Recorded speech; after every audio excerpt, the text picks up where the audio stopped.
Salut tout le monde et re-bienvenue à mes vidéos. Aujourd'hui, on fait du shampoing en barre maison. Et pour faire le shampoing en barre maison, je me suis procuré une tablette, en fait une plaque chauffante. Et je suis assez satisfaite de ça, donc vous pouvez pas vraiment la voir, mais là vous voyez mon chaudron qui est dessus.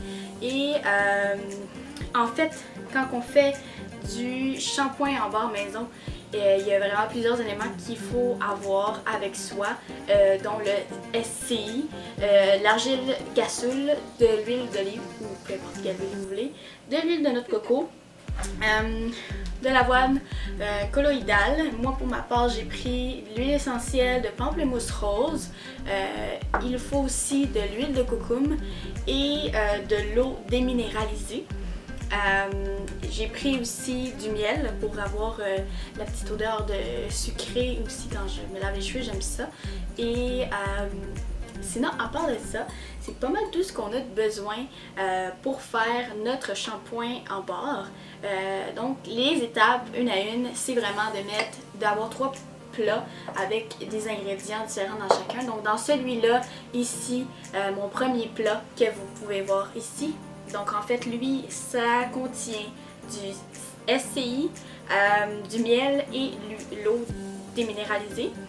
Donc ça, c'est mon premier plat que je vais faire fondre. Dans mon deuxième plat, j'ai l'huile de coco, l'huile d'olive et j'ai aussi mis, du beurre de cocoum. C'est ça, du beurre de cocoum, de l'huile d'olive et de l'huile de coco. Et dans mon dernier petit plat, j'ai l'argile gassoul et j'ai aussi mon avoine colloïdale. Ceux-là seraient secs, je vais besoin de les faire fondre. Les deux autres, je dois faire fondre. Et par la suite, je vais mélanger, mais je vais tout montrer ça dans quelques petites secondes. Donc et voilà, donc comme vous pouvez voir, j'ai ma plaque de cuisson ici que j'ai achetée. Donc elle est à 300 Fahrenheit. Je vais peut-être la descendre un petit peu parce que c'est quand même assez fort. Et j'ai pas besoin d'autant, je vais juste faire un petit bain-marie. Donc, premier plat ici, c'est mon SCI, mon miel et mon eau déminéralisée. Donc, je vais vous revenir une fois que ça va tout être fondu parce que ça risque de prendre un petit peu de temps. Et je vais vous montrer en fait quand on va faire le deuxième plat qui est ici le beurre de cocoum, l'huile de coco et l'huile d'olive. Ok, donc après vraiment plusieurs minutes à fondre, là ça paraît pas autant sur la caméra, mais c'est vraiment beaucoup plus crémeux. Il reste encore quelques petits morceaux, mais c'est pas grave vu que ça fait un shampoing en barre, là, on n'a pas besoin vraiment que ça soit extrêmement tout crémeux. C'est pas comme si on faisait un shampoing en bouteille. Donc pour celui-là, on a terminé. Donc, on va passer au prochain. Ok, donc on est rendu au beurre de cocoum, huile de coco qui va fondre aussi et huile d'olive. Et je peux vous dire qu'il va sûrement prendre vraiment beaucoup moins de temps que mon autre plat. Et je vous reviens une fois que ça aussi c'est fondu. Donc, dans quelques petites secondes. Donc comme vous pouvez voir, c'est tout fondu comme il faut. Je vais pouvoir l'enlever du feu. Et en même temps, je vais vous montrer que j'ai déjà mélangé l'argile de gassoul avec mon mélange avec le SCI. Donc ça, je vais l'enlever. Je vais le mettre ici. Et on n'a plus besoin de la plaque. Donc on réserve ça de ce côté en attendant. Et ici, on mélange les ingrédients secs avec la pâte que ça me donnait tantôt. Ça fait des petites granules pour l'instant. En rajoutant l'huile, ça va venir aider à fusionner le tout. Donc, j'ai mélangé mon huile essentielle à mes huiles que j'ai fait fondre et mon beurre de cocoum. Et je vais maintenant l'ajouter à mon plat ici et mélanger tout ça bien comme il faut.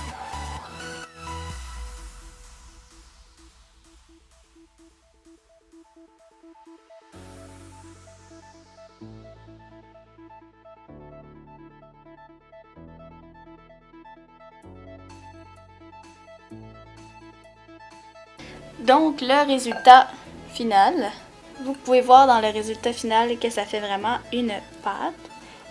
C'est comme une pâte un peu à biscuit que ça donne comme ça. En fait, ça, quand on touche, ça ressemble à une pâte à biscuit un peu chaude. Et maintenant, ce que je vais faire, c'est que je vais la mettre dans mes moules. Donc ça va me faire facilement 2 shampoings en beurre. Et je vais utiliser des moules à muffins pour les mouler. Donc, on a ici mes moules à muffins en silicone. Important en silicone parce qu'on veut on va être capable de bien les démouler par la suite. Donc, vous voyez, c'est mou. Un moule en métal, ça aurait été beaucoup plus difficile. Ça peut être aussi un moule en plastique fait pour ça, justement, pour les shampoings ou pour les barres de savon. Ça fonctionne aussi bien. Mais moi, ici, je vous montre vraiment comment on fait maison. Et ici, j'y vais avec des moules en silicone.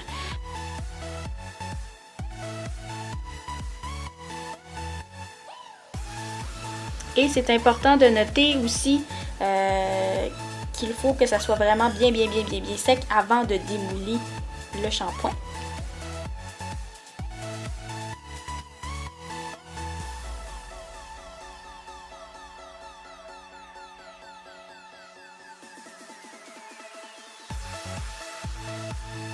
Donc, mon résultat, ici, c'est pas encore sec, bien sûr.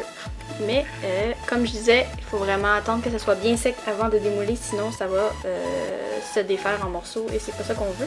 Donc je vous reviens dans environ 24 à 48 heures quand ça va être sec. Ok, on est de retour après environ 2-3 jours à sécher. Donc je vous montre aujourd'hui le résultat de mon shampoing en barre. Donc comme vous voyez, c'est ce petit shampoing là. Donc, je vais essayer de vous le montrer de plus proche et de vous zoomer ça ici. Et voilà. Donc, comme vous voyez, c'est pas très beau comme shampoing, ok, on pourrait le dire. Mais c'est très effectif et ça sent vraiment bon. Et je vais zoomer pour moi. Ok, parfait, on voit bien.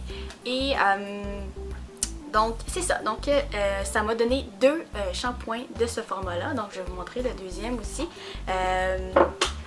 C'est vraiment le fun parce que pour la quantité que ça me donne vis-à-vis tout le matériel que j'ai acheté, vis-à-vis le coût que ça me donne pour environ 2 comme ça vaut vraiment la peine. Sincèrement, je vais pouvoir en faire plein. Puis, jamais manquer de shampoing. Donc, moi, je trouve que c'est vraiment très économique si on regarde ça de ce côté-là parce que la quantité de matériaux en fait que j'ai mis dedans versus la quantité que j'ai encore en stock, je peux en faire vraiment pendant longtemps puis je peux en avoir pendant vraiment longtemps aussi parce que un shampoing comme ça, moi environ, ça me dure environ 2-3 mois. Donc là, on peut s'entendre que je pourrais pas vous dire le nombre de lavages environ, mais moi, parce que je me lave grosso modo les cheveux 2 à 3 fois par semaine, plus souvent 2 que 3. Donc si vous calculez ça, ça donne un petit, ça donne quand même ouais, pas mal ça, 3 mois environ de lavage. Pour cette grosseur-là, habituellement avec un shampoing en barre, exemple acheté chez Lush, avec celui-là, je pourrais pas vous dire combien ça va me durer de shampoing.